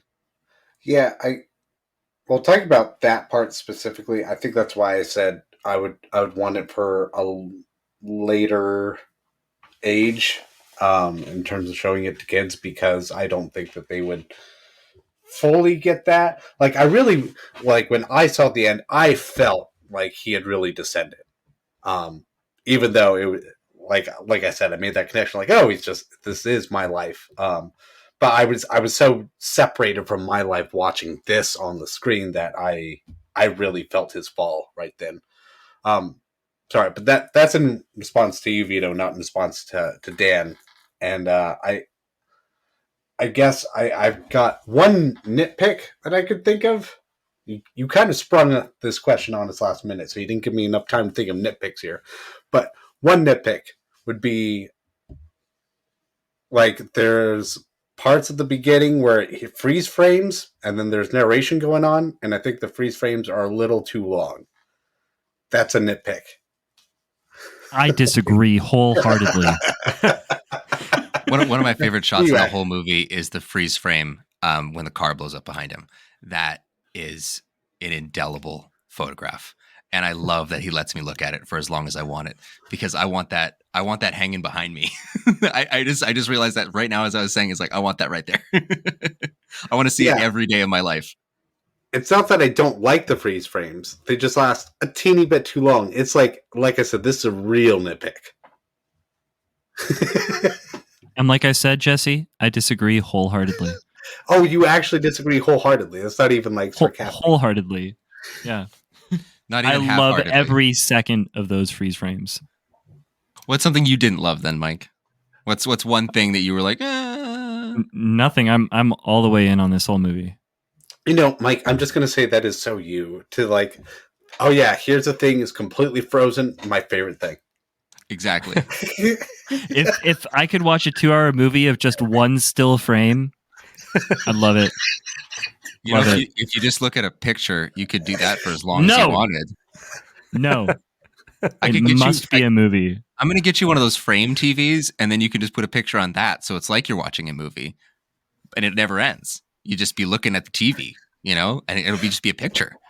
It will never move. You could sit there until your eyes fell out. How does that sound? It has to be on a service I pay $14.99 for every month. Bravo. I love it. You're a slut for that HBO Max, aren't you? I love my HBO Max. Okay, I have a story that is similar to that. I was just getting this image of Mike not realizing that his screen had actually frozen and watching like 10 minutes of a movie. But I was on a I was in an airplane one time and I plugged my headphones in because they had started a movie. I think it was like Bridge to Terabithia, some like that's a kids. sad one. Ooh. Yeah, I actually don't. I haven't seen the whole thing, but it was back when like you couldn't pick the movie you watched. They just played a movie and you plugged your headphones in and you were stuck with that movie. So I plugged my headphones in and it's like the opening credits and they're playing this really nice like classical piece that just sounds really nice. And it's like, showing random clips of this young girl's, mourning and she's doing stuff and putting clothes away and, doing hobbies. And then she like goes into the kitchen and the music's still playing and they didn't play any dialogue. You just like see them talking to each other, but the music is still playing like over the dialogue. And then they start like talking and I'm sitting there like, wow, they're really going heavy on this, like no dialogue, just classical music. And then I realized that I was on the wrong channel and I had been watching a different movie with a different soundtrack, which was not the soundtrack. You're like, this is a bold choice. Like, bravo. In a mainstream film, no less. Wow. Yeah, there was a lot of drama going on, and she was like getting mad at her dad. And I'm like, I don't even know what they're saying, but I can tell they're mad. And you can feel the emotion and the counterpointal nature of like the classical music overlaid in the domestic drama. Oh. Yeah. We had a similar experience recently with Coda. Like the subtitles weren't playing. Oh, so yeah. So like we were watching it, we're like, bold choice. Like they're talking in sign language and we can't understand any of it. Oh, there's a whole dinner conversation going on right now. And they're really jabbing at each other. I can tell. I can see their faces. Yeah, I know it's personal. No idea what it is. So if you want an experience like that that's meant to be that way, the new West Side Story really does not do any of those subtitles. So, and I really was feeling like I kind of wanted some subtitles. Yeah. Wow. Okay. But wait, Dan, do you have any issues with the movie? I couldn't think of any. And that was what sparked the question, is that I can honestly say I could not think of a single moment or second or scene or musical choice, anything that I would change in this movie. And maybe that'll change on my second or third or 10th viewing, but I couldn't think of anything that I thought took away from the movie or the message or anything in it. Nice. Cool. Yeah. What about you, Vito? Is it a perfect movie for you? I mean, yeah, man. Yeah. I mean, every time I watch it, I'm like, yeah, it's my favorite movie. And then, I kind of go away from it. I don't believe in holding up like, I change my favorites on Letterboxd all the time because I have a lot of favorite movies and they kind of cycle around. But this is one of the upper echelons. Yeah. Is Goodfellas. And that's like the most basic thing to say, but it's true. Yeah, it's phenomenal. It's phenomenal. You can't look. Gold is valuable. Goodfellas is great. These are two actual facts. Yeah, it is great. But Jesse, I have to ask you here. This is your question, and I want to ask it to you because I want your answer before any of us go. Because I think it's an interesting question because I've never thought of it this way. Jesse, is this a biopic or a film? Well, no, biopics can't be films. Yeah, but sometimes it's very much like distinguished, like like with Steve Jobs, the Aaron Sorkin movie. That's a film. Yes. Yep, that's not a biopic, not at all. Like that's a real guy, but in a totally fictional scenario, basically, and kind of the same thing with The Social Network. About a real person. Some things some things in there happen, but that's a film. And with this one, I don't think I'd ever seen as good a blend of biopic and film altogether. Like like I really got the sense when I was watching this, like, wow, this is a real guy. I know this is a real guy. I know it said based on true events, which I do not believe in any movie anymore. But when After I started, Fargo, how could you? yeah, right. How could I ever believe that again? But I was just watching this guy like look out from his bedroom window at all those gangsters across the street and kind of wanting to join them and slowly escalating, doing crazier things. Instead of parking the cars, he's blowing up the cars. Like, oh, this is escalating real quick. And being a messenger boy, and then like going and taking stuff from the truckers, but the truckers were in on it. So, you know, it's like, oh, that makes sense. If you're going to rob somebody, they're in on too. Everything about this movie lives and breathes to me. And then when I haven't done that much research, so I want to know if anybody has done any more about like how real this movie is. But from what I was reading and hearing, it seems like most of this stuff happened.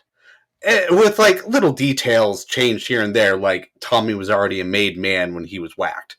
But he was going to get promoted to like lieutenant or something. There was something coming his way that was big. And he still gets whacked.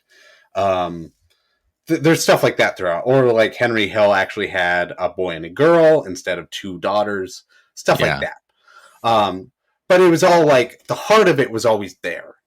He really did have that prison experience.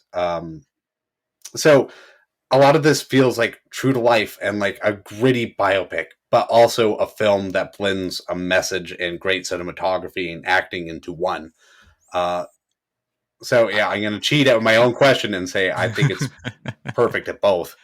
I think I was going to agree with you, and the counterpoint I was going to offer is that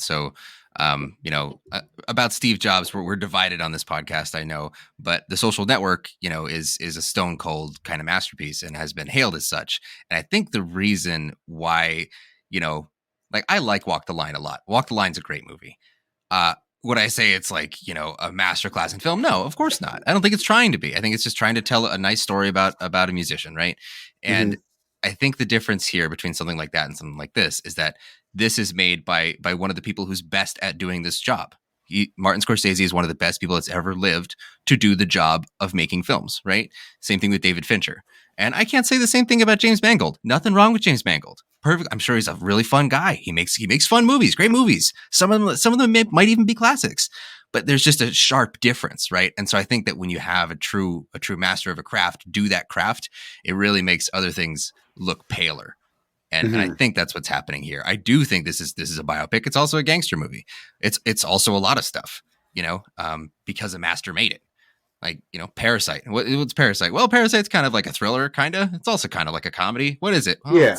It's made by a master. But also, well, that's interesting because we've covered Zodiac too, and that's also like a real story. Yes. But that also feels more like a film and less like here's true events coming at you. Yes. You know what I mean? Whereas I guess that's what I'm focusing on with this. Like I've never seen that blend of like, this is real stuff. This has happened blended with like a theme throughout. Where I think Zodiac's a perfect example, actually, because I think it does exactly that, right? Like it has a bunch of themes. The themes of, the tagline of the movie is "There's more than one way to lose your life to a killer."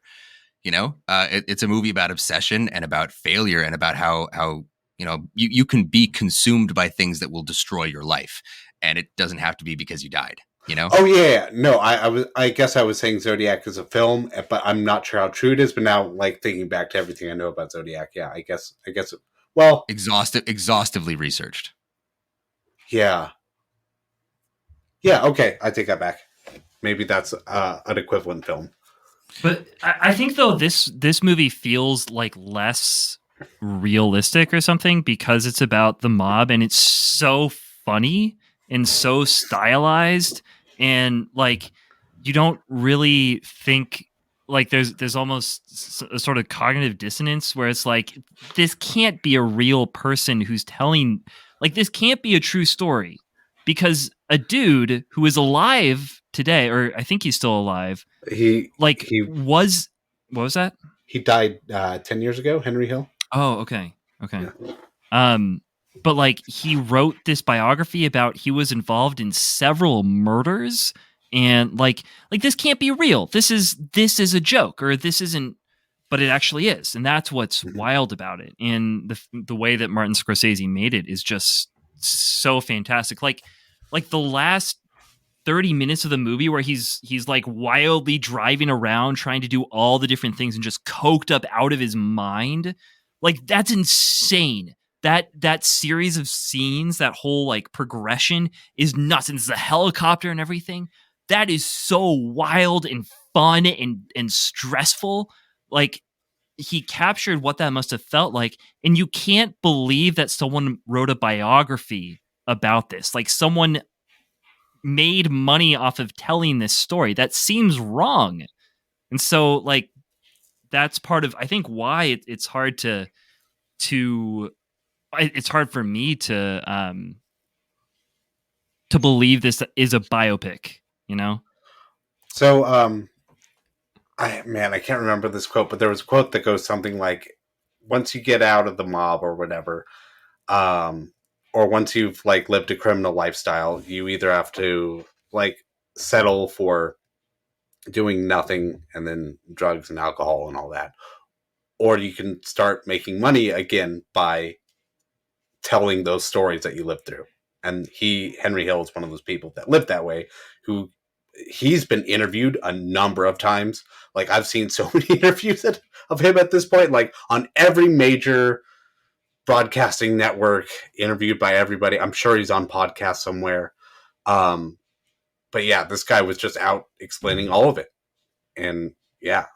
So again, also like the same thing as Wolf of Wall Street and Jordan Belfort, you know, like he can't do much trading anymore, but he's still very wealthy off the backs of his experiences, you know, because these very, very select few kinds of people got to live a life that, you know, we would never be able to dream of.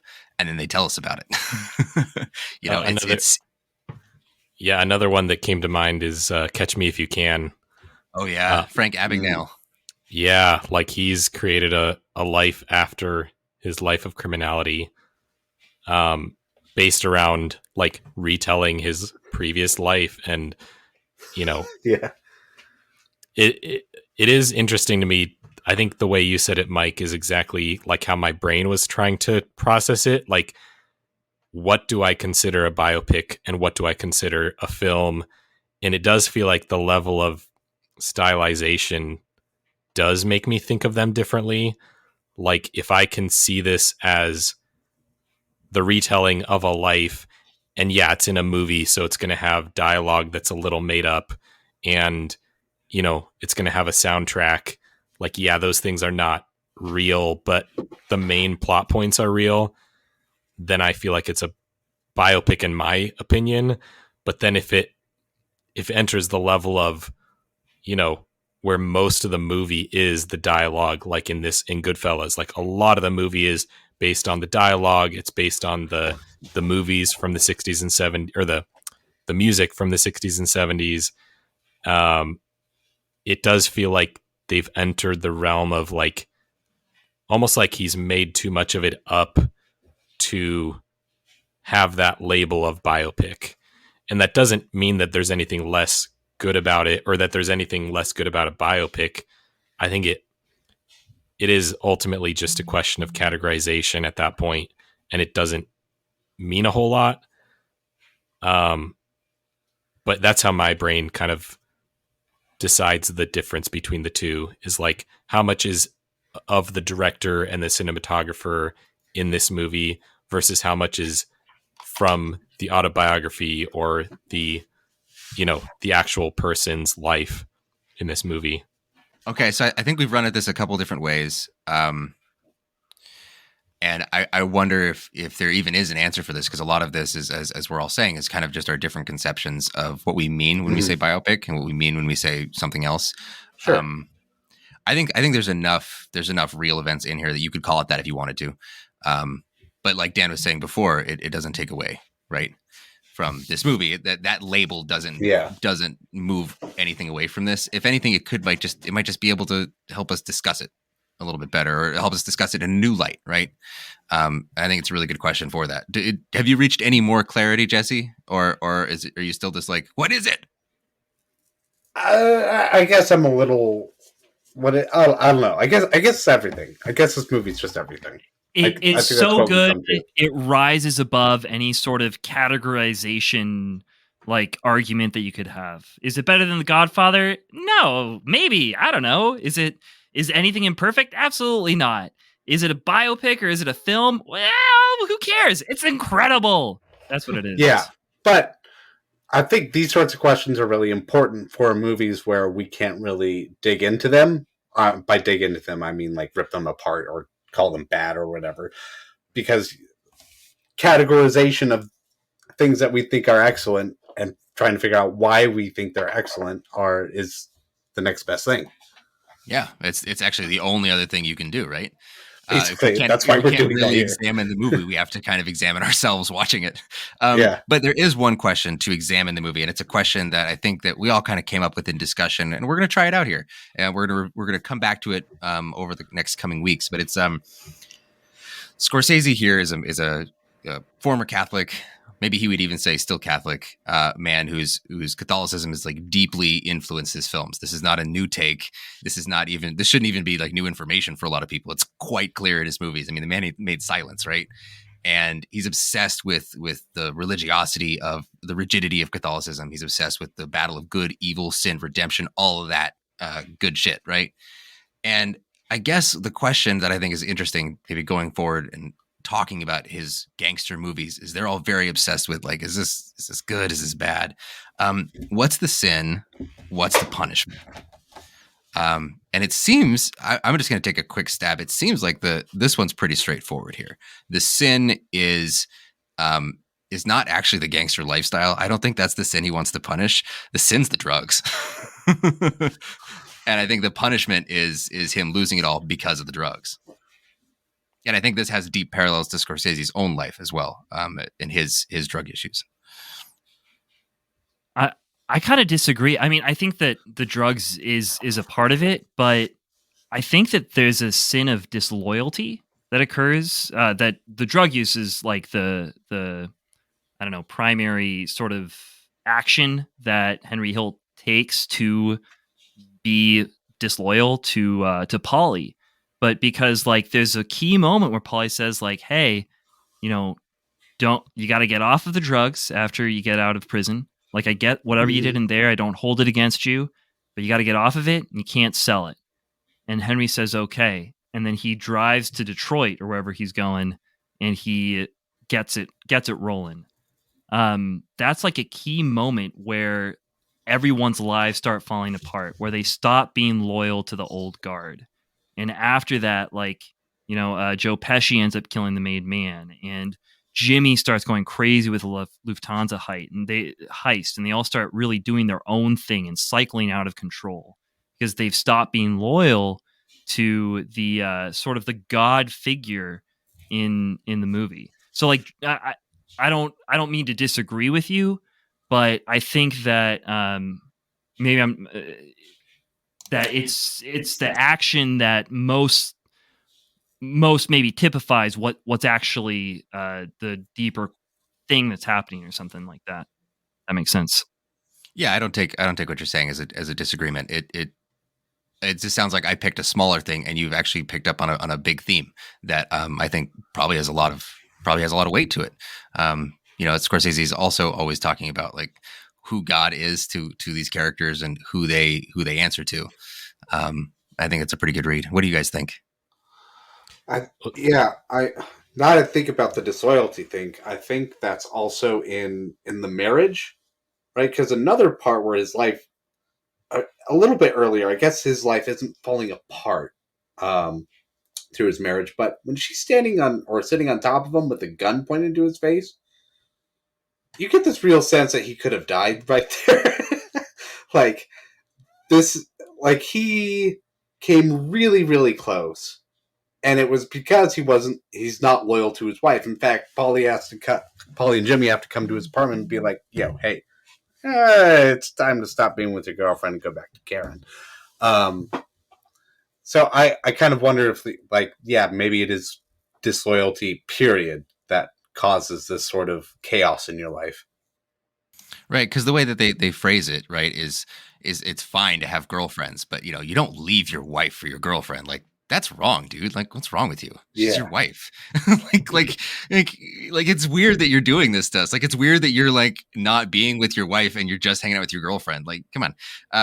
I think that is a big theme. Is this this new generation not adhering to the old ways, right? Which is exactly the same kind of premise as in The Godfather, right? That's the big thing there is the new generation was breaking away from the old, and there had to be that snap back, in blood. And in this one, there is no snap back. You just cut off, just cut these guys out. These guys either die or they went to prison. But the mafia kept going just without them. It didn't need them. Yeah, it did stand out to me as a first time watching that the only two times that Paulie really what's that word when a bunch of people get together and talk to you about something, an intervention. Yeah. The two times that Paulie felt like he intervened in the life of Henry Hill was with his marriage, with the all the girlfriends, and then with the drugs. Those are the two times that he's like, look, man, you gotta stop. You gotta change your life. And it felt really funny, almost like you have this mafia leader telling you to shape up and fix your life. And you're like, but you're the head of the mafia. Aren't you supposed to just not care about any laws or any morality? But that's not the case.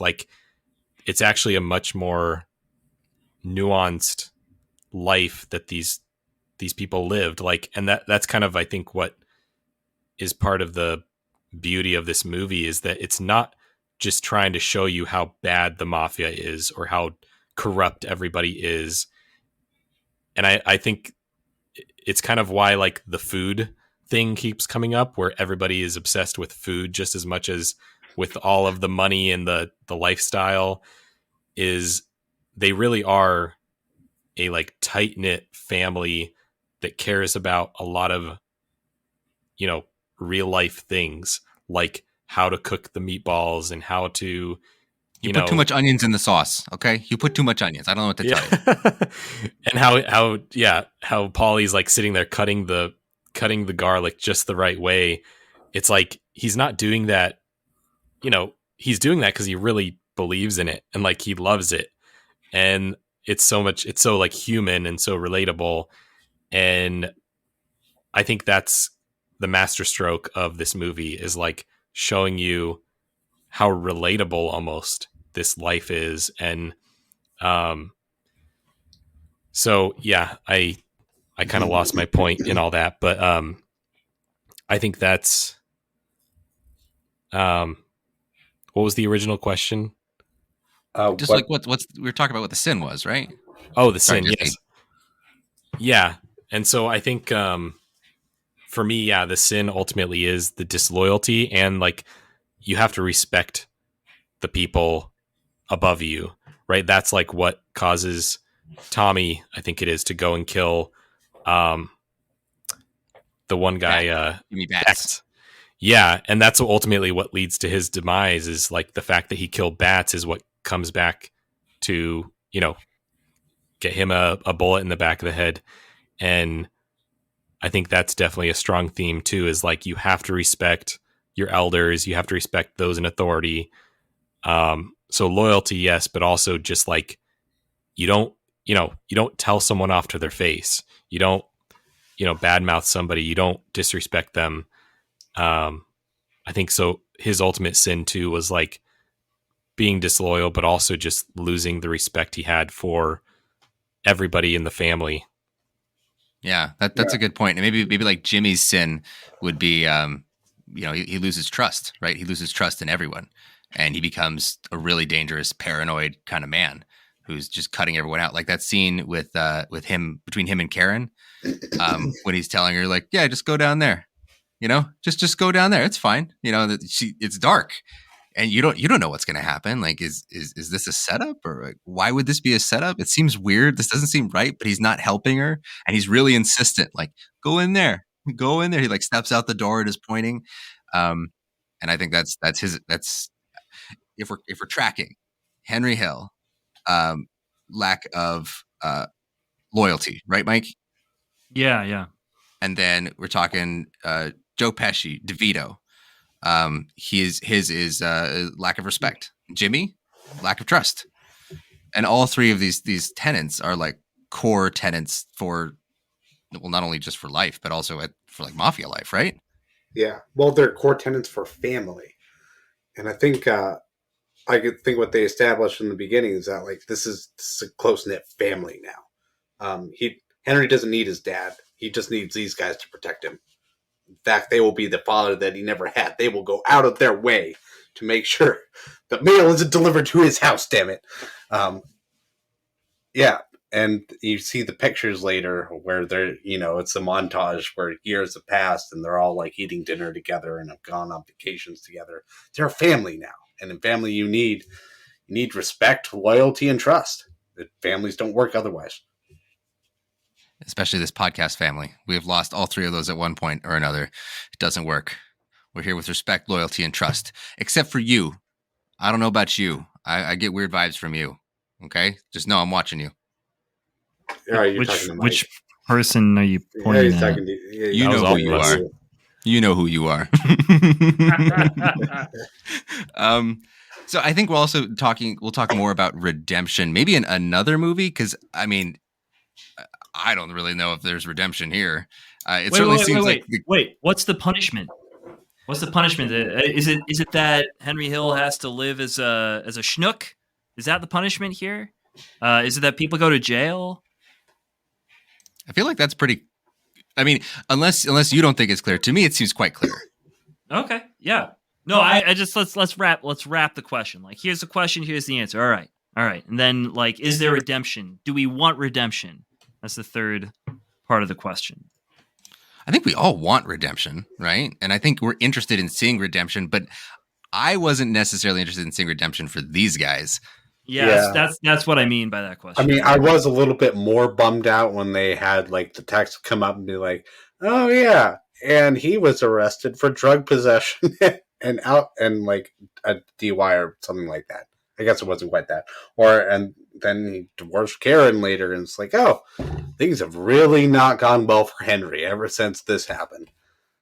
I mean, he got paid $480,000 for this story, which in like 1990 is great money. Oh yeah, and, yeah. Right after this comes out, then it starts going really well for him. But as far as like what's in the movie, just treating it not as a biopic but as a film. Yeah, I think what the film would be saying is that, yeah, things have not gone well for him ever since this happened. And if he had been a mobster, I'm not sure if he would have been able to keep Karen, but he would have had like a few other women on the side, so it wouldn't have mattered. As Karen put it, it's not a lot of times if a boyfriend were to hand a girlfriend a gun and ask her to hide it for him, you'd run. But I gotta admit, kind of turned me on. Okay, Goodfellas. I love this movie a lot. I love these characters a lot. Would I have a beer with these guys? No. Would I want to get to know them in real life? No. Am I interested in pursuing any kind of further relationship with them? Like if there had been a Goodfellas 2, would I like that? Honestly, probably not. It seems real sad. So I love this movie and these characters in a really unique kind of way in that I'm not really rooting for anyone at this point. I just love watching this movie. I'm not really rooting for Henry, although I think the first couple times I watched it, I was more. But as time has gone on, it's a movie about bad guys. The title's funny and ironic, right? And I just like watching movies about bad guys doing bad stuff sometimes, and then they get their comeuppance in the end. It's actually like kind of old school how easy the morality is here. Bad guys do bad things, get punished. Woo! Guess what, though? It's a crackerjack of a good time. And I think maybe with our other selections, we might run into more, singular protagonists who sin and who we want to be redeemed more. But I mean, I don't know. Are you guys with me on this? Like, not interested in redemption for these guys? Oh yeah, no, not at all. I think it's kind of fascinating. Well, speaking for myself, one of the things that's fascinating about this movie is how much I like Henry Hill and how much I enjoy watching him crumble and fall. Like that's what I want to do when I watch this movie. I'm like, I can't wait to watch this guy become a schnook. Like this is fun. And I feel like the same way. The first couple times I saw it, like I was stressed out and tensed in that scene where he's like driving around and he's got like the Winstons and he's like coked up and I was like, oh man, is he gonna get away? Is he gonna get away? But at this point, I'm like, oh, this is so great. He's gonna get what he deserves, like this jerk. Yeah. There is like a scene I wish this movie did have.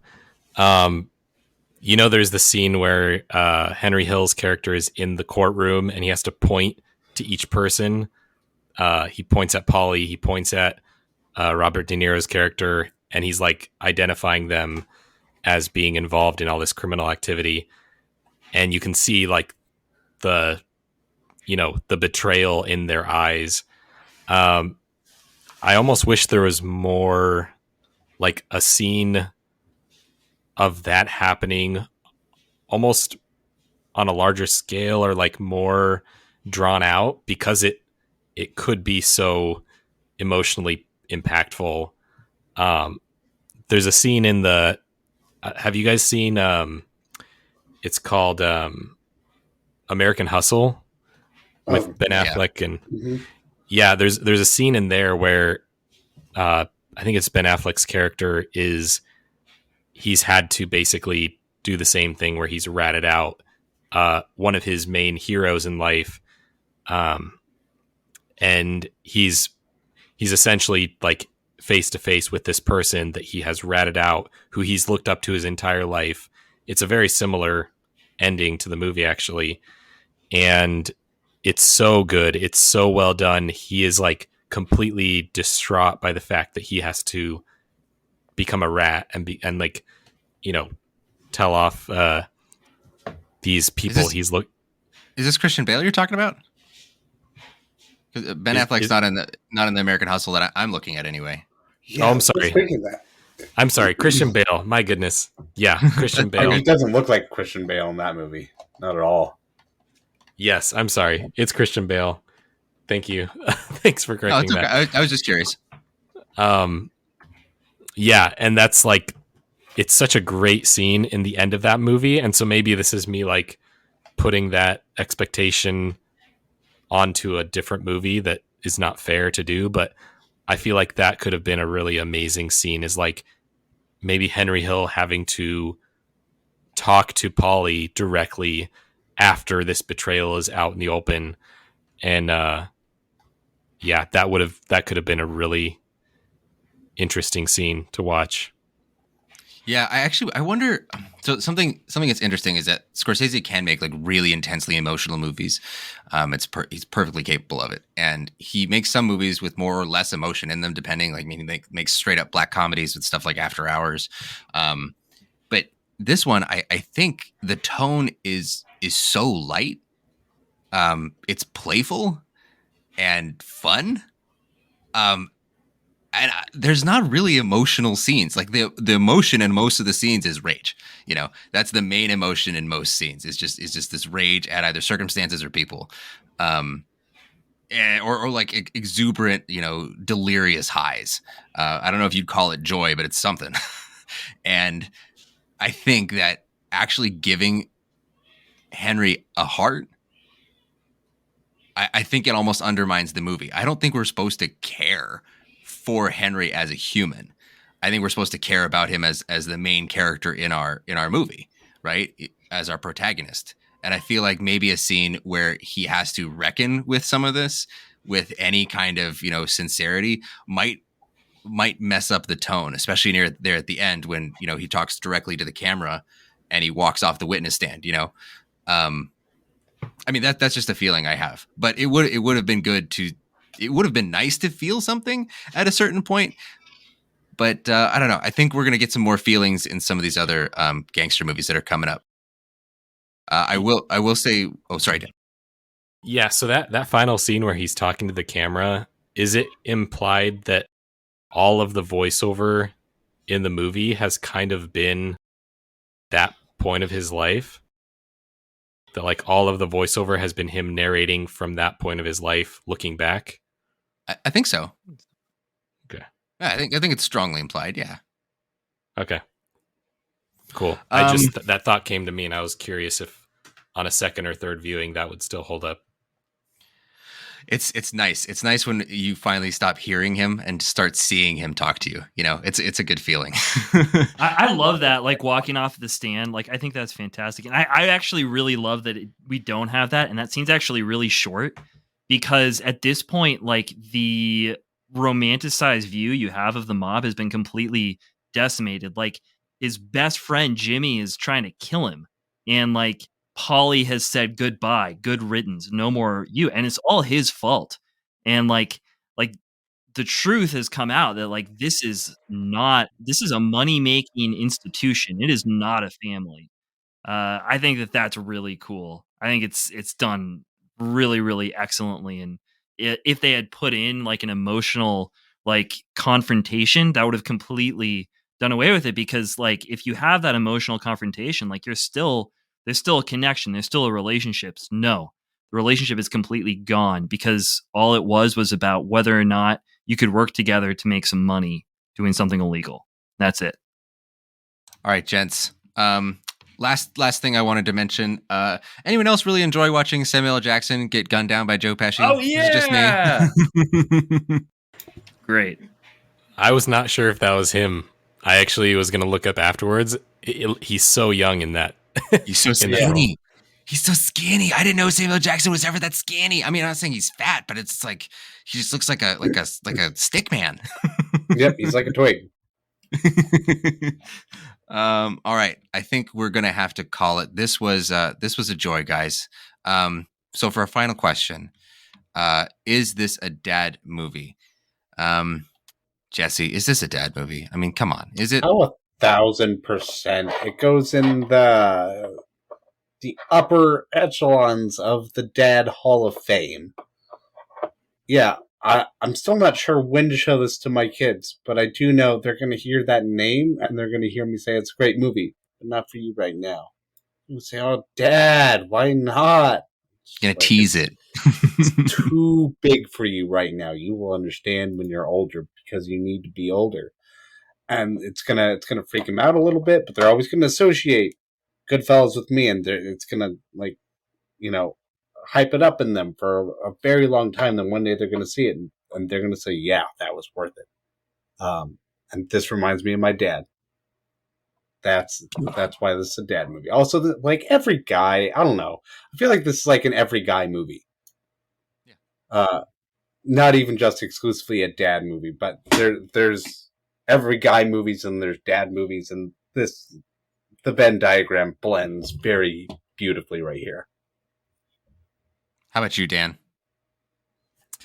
Yeah, I'm kind of. There is a question that I want to bounce off, and this will be in a later episode after we've covered more of these. But the idea of like, which one would you show first? Like, what order of mob movies would you show to your kids? And I think ultimately all of them are.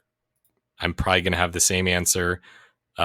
This is a dad movie. It's something that I'm going to mention to my kids. Same thing what Jesse said, that they're going to hear this title over and over. And once they see it, they're going to be like, "Wow, Dad, that was not as good as you thought."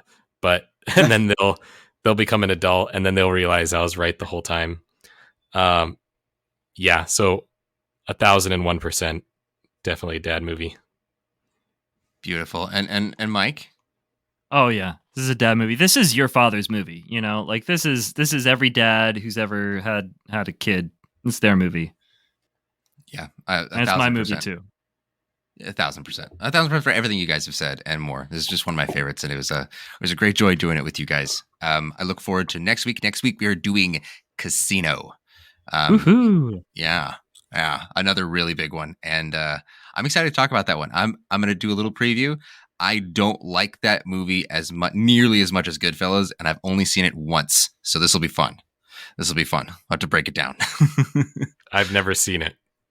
So You know, I've never seen it either. Ooh. This is my series, and I haven't seen this one. So Yeah, I'm not sure if I've seen it, so I think Vito's Oh! the only one. it's gonna a be just a 3-hour-long bunch of movie. Really I think. fresh takes. Oh, it's 3 It's- hours long. It's gonna be. I'm really excited now. Why are your I'm really movies excited always now 3 hours long? because they're I hate great. it. I hate it. I don't know. hate that. I don't know. It's so That- great. I love it. that way we still have nostalgia for it because it was so long ago we started it. Remember when this started? It was so great. All right. Well, for all of us at Not Your Father's Movies, I'm Vito. I'm Mike. I'm Dan. I'm Jesse. Good night.